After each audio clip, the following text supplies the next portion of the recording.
Hello everyone, welcome to lesson 1 of our Python programming course. In this lesson, we'll start by getting to know Python and learning some of its fundamentals features. Let's dive in. So the first thing what we are going to talk about is the IDE Integrated Development Environment.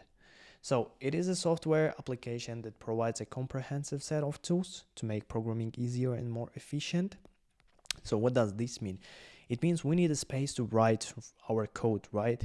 It means we need a space to work. So that space called IDE.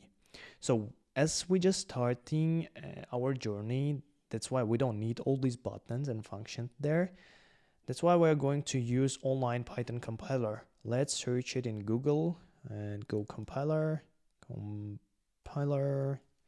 So we just search it and we go to the first link. So here we can see in the left side all these buttons, these buttons, icons, which represent us the languages. So we need Python. We press this one and delete all of that. So here we just need the run button. That's why here we are going to write our code, and here it is, you can see your output.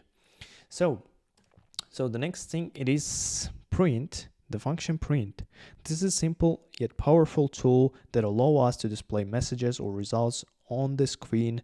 For example, we can write, we are learning Python, and the output will be, we are learning Python.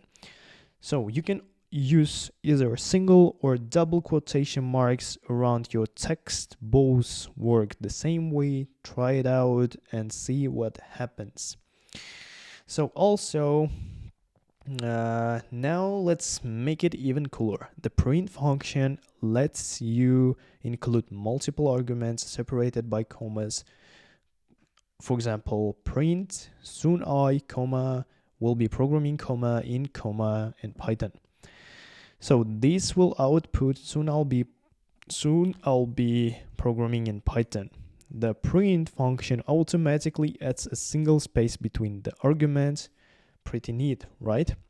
So also about double quotation and single quotation marks. So here I'll show you some example. Let's say like this, some example, and use like this. You will understand it.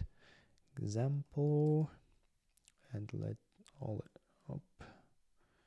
Let's copy it, press it, and here let's say like this and this. So what happened here? So I use double quotation marks, and inside of a text I use single, and here I'm gonna do different, like I will do double here, and outside gonna be single. And when I run it, you can see the result.